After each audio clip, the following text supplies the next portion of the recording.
Hold on. All right. That's better. Well, thank you so much for being here, Carly Faith. It's a pleasure to have you. Thank you for having me. I want to dive right into the album. It's called Cherry Valley. Yes. Talk to me first before we get into all the songs. Talk to me about the name. Why did you want it to be called that? I know the first song is called Cherry Valley too. So why did you want the whole album to be called that? Well, the first song that I wrote for the album, it's called Changed, and I wrote it with Ashley Monroe and Connie Harrington. And me and Ashley were driving out to Connie's lake house, which I think is Lake Turner, and we drove past a place called Cherry Valley. And I wrote it down because I just loved it. I don't know, it just like spoke to me, and then we wrote a whole song about that whole trip and that experience, and it just kind of took on a little life. That's so funny, because listening to the song, it felt like you were from, I was expecting you to be like, I'm from Cherry Valley, and I went to home. I mean, you made it your own, and it was... Yeah, like I don't know, I just wanted to make this little world, kind of, that all my music lived in. Yeah.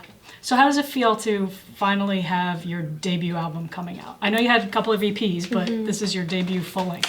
No, it feels so different. Yeah? I'm such a album fan. Like, that's how I like to listen to music, is people's albums. So this has been a dream of mine forever, to have my own full-length album. And it's just, I mean, it's been a long time coming, I guess. Yep. Just writing and working, and I'm excited. Working on it, and it's out in August. Yes. It's on the heels of your EP, The Aftermath. So how is it different from Aftermath, if it is, or how is it the same?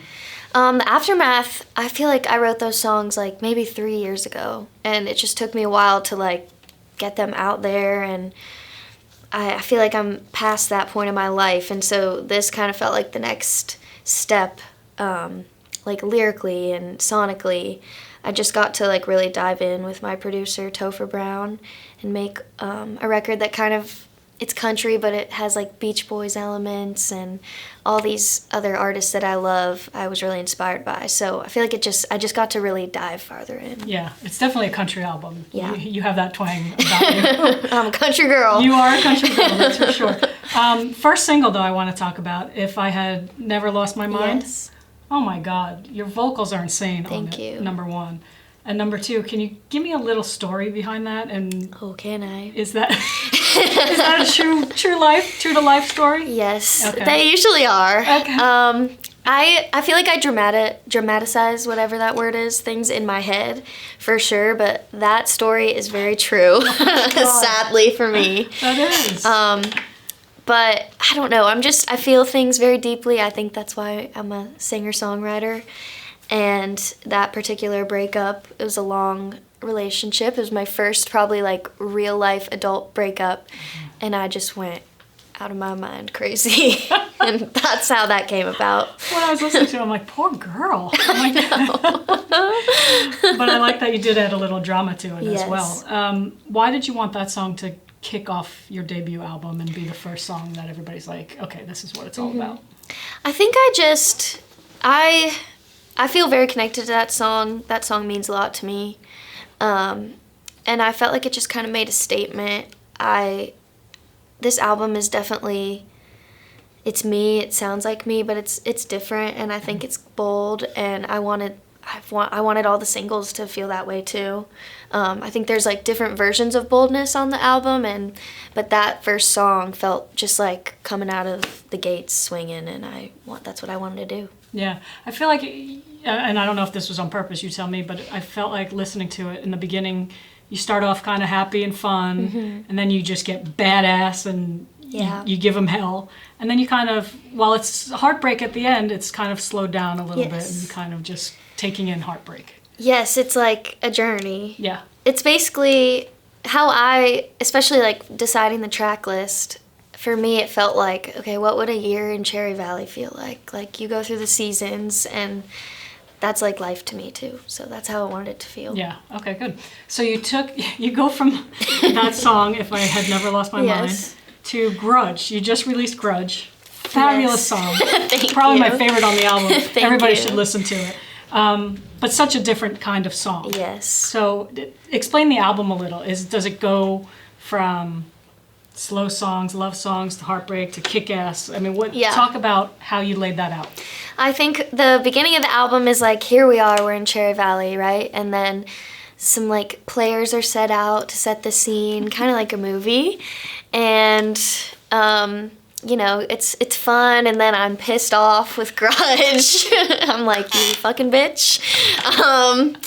And then you're mad, you're sad, and then you kind of forgive and come out on the other side. And so I wanted it to have that whole realm of emotion because that's just how I am as a person. Yeah, it certainly does. And relatable because we all are like that. We all Yes. have different sides to us. But talk about Grudge. Can you give me the story behind the song?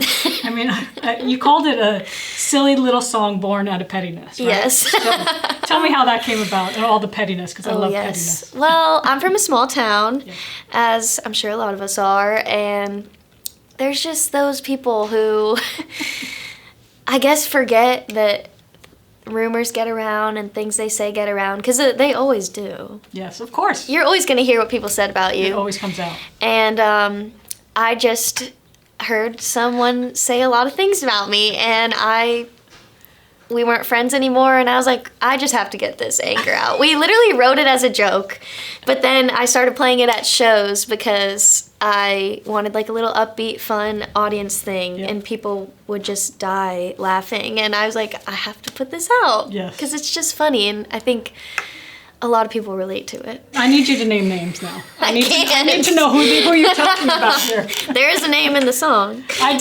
that one, but she's the one that told you the rumors were out there, right? Is that a real name, or is that a name to protect the innocent? You know, it just rhymed. Okay. I figured as much. So you wrote that with Topher Brown and Steph Jones. Steph Jones, yep. Can you take us into the writing room? And I definitely can. I had a bunch of ideas. I think it probably wasn't my first write with Steph, but the three of us had just kind of started writing together frequently, and I had a bunch of ideas. And then she like started asking me about my life and like what was pissing me off or making me happy or whatever. And she's like, I think we need to dive into that feeling based on how passionately you're talking about it. So we really did. I bet we wrote it in like an hour because it was some fresh resentment, you know? Yes. And you're getting positive feedback. You said people are laughing at it at the shows and all that. So was that cathartic for you to write that and get that out? For sure. I feel like as a songwriter, I can't imagine not writing just about like my life that's happening to me. And I think you can tell when people really feel what they're singing. Yeah. And it's authentic. Yes. And I love that as a fan. So I just feel like excited every night to sing it because, it's born out of pettiness, but it's just funny. It's fun. And people like to laugh at it. And I have some very serious, dramatic songs, but playing that one with them is just really fun. You do. There's a little bit of everything on this album. So do you use songwriting as a form of therapy, would you say? For sure. Yeah. Well, maybe one day I'll go to therapy. You don't need to. You're writing it all out. I'm going to just continue to keep making poor life decisions and then get it out in song, you know? But yeah, I definitely do. I think that's my main form of therapy. I just have to write things to get them out of my system. Are you the kind of person that can write it and then it's gone, or do you just write it and kind of stew about it still a little bit? I think it depends. Like some situations or feelings, I gotta get 10 songs out about it. But some of them I get one out and I'm like, oh, I think I'm over this now. That's funny because there are a few songs on the album that I think are about a specific relationship. Are they, or are they different relationships or different experiences, or is it one guy? It's one guy. Okay. Well, he's an ass. Yeah. Just from listening to the song. Yeah, he's the worst. I can tell he is. I hope he hears it. He will. Send it to him. Yeah. Oh, yeah. Do you have a favorite song on the album? Ooh. I know they're all your babies. And for sure. But is there... but besides that. Yes. Pick one. I think I wrote So I Sing by Myself. And I just really love that song. It just feels very close to my heart and my soul. And I've never put out a song that I wrote by myself. So, this is your first one? Yeah, my first little self song baby, I guess. It's a great song. I don't know. That one just is special to me. So I love that one. Is there something that you learned about yourself while writing these particular 15 songs? Something that you didn't know that came up while you were writing the songs? Yes, I learned so much. I learned that I'm crazy, but I already knew that. Yes. I definitely feel like I learned that I have intense emotions and I attract intense people. But I think I also learned, because again, this album, I love it so much. I'm so proud of it, but I'm aware that it's a different sounding album than kind of what's in this current country landscape. But I love it. So I think I just learned that that's who I am, and I have to be confident in what I love and who I am as a songwriter and an artist. And that was a really eye-opening process for me.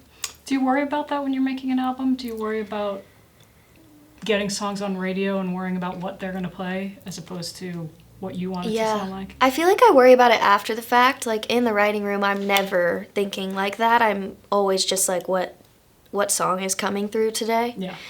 And then when you're taking all your songs and picking your album, you're like, okay, I need to have this vibe, this purpose. And I just, there's some strategy to that, but I think I really tried to get out of my head in that sense too, because all my favorite artists don't fit in any box, and I don't either. So yeah.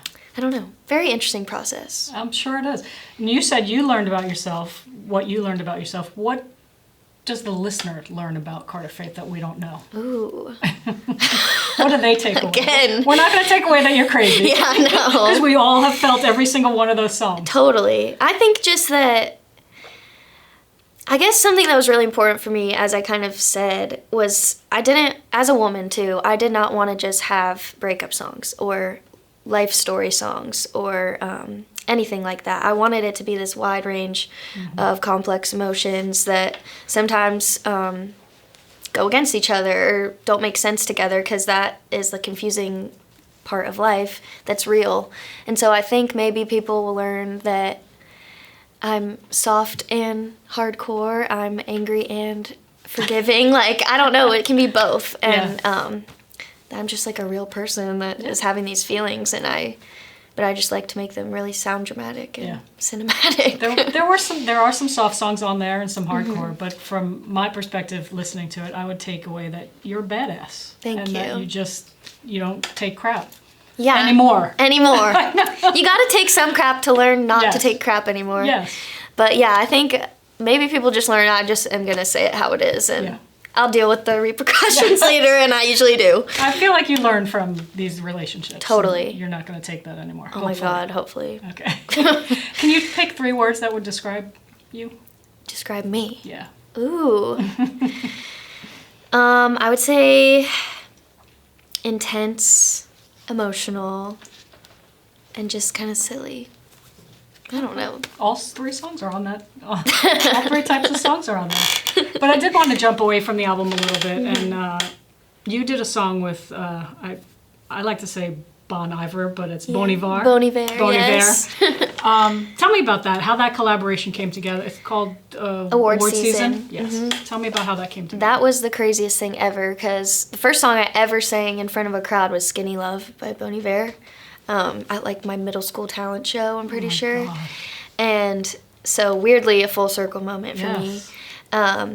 But I got a call one day that it was from my manager, and he was like, I just got a call that Bon Iver wants your vocals on this song. They were listening to, I think they were listening to Greener Pasture, one of my songs, while they were making the record, and we're looking for a female vocal on the song, and we're like, should we just call her? Which isn't that crazy? Yes. And I had to go, where did I go after that? I went on like some big tour or something, and I did it in like 2 days after the call. And it was the craziest experience ever, because he's just an iconic artist to me. And so to just get to have like a whisper of my voice on there is really, I'm just honored. Yeah, and then so you go from him, and then on Aftermath you go to Alison Krauss. Yes, oh my God. Legendary Alison Krauss. Truly. So talk about working with her, and what was that like? Yeah, I used to play her records and like try to mimic her vocal movements. And so I sometimes feel like she like helped teach me how to sing. And we wrote this song Bluebird. I wrote it with Topher Brown and Lauren Hungate. And when we did the work tape, we did like a 3-part harmony, and so I just wanted like other textures in it. And I was like, this is crazy, but should we just try to get Alison Krauss on it? Because it felt like a song that she would sing. And she said yes somehow and came to Topher's studio and was so funny and chill and normal and awesome and sang her ass off and left. Yeah, as she does. Yes, I'm like, wow, you're exactly what I hoped you would be. So that was pretty awesome. Seems like all your collaborations come full circle with, listening to them when you were younger, and now you're finally getting to experience and working with these people. It's very, I haven't thought of it surreal. like that, but it's very surreal. Yeah. So you mentioned Green Pastures, and you had another song, Wild. A lot of streams, kind of going viral. What do you think it is about your storytelling and your songwriting that people relate to? Ooh. I think I'm pretty honest in my storytelling, but I try to like turn the phrase sometimes or make it sound more poetic, but I think maybe there's just something in my voice that kind of feels like it's honest. Or at least that's what I hope is why people connect. 'Cause I hear people say how they view a song and it's totally different than how I would view it, but maybe just the feeling in my voice and in the lyrics connects with them. I like that. Who knows? I didn't even think of it that way, but yeah. Is there anyone you want to collaborate that you haven't collaborated with yet? Oh my God. I'm sure there's a million. Yeah, literally. Well, I would say my holy trinity is Lana Del Rey, Casey Musgraves, and Eric Church. Oh, wow. Got all the bases. That's great. Yeah, you got all kinds right there. Well, hopefully we can manifest that and make that happen. Yes, for sure. So your one song I did want to talk about, going back to the album again, Sex, Drugs, and Country Music. Yeah. A little risque for country music, I would say, which I love. It's fabulous. And you have a song in there, and I can't remember which one it is, that uses the F word. Do you worry about this when you're putting out an album? Do you worry about the audience response to that? No. I mean, yeah, when I'm singing live, sometimes I'll censor it depending on what type of people I see in the crowd. But no, I'm not going to censor it in real life. I don't know. Maybe I should. No, you shouldn't. Talk about Sex, Drugs, and Country Music. Tell me a little story behind that song. Yeah, so obviously the saying, sex, drugs, and rock and roll. I was trying to write a song called that. And I was like, but what? I'm a country singer. So I brought it to Topher and Lauren again. And again, that one fell out pretty fast because it's just the truth. I'm really inspired by 60s country, and I feel like that's kind of the sound I wanted that to take. And I just wanted to give a whole story. It did. You nailed it, because it is kind of like a throwback. Okay, so album is coming out in August. You're currently on the road with Carly Pearce. I am, yes. You're going to join Little Big Town. Yes. So let's talk about Carly first. What is she like, and what's it like being on the road with her? Oh my gosh. Well, I love her. She's been so nice to me. It is weird being out on the road, like, as an opener. It's just uncomfortable sometimes, and she has been so welcoming and kind. I get to go up and sing with her in her set, and she just sings her ass off. Yes, she does.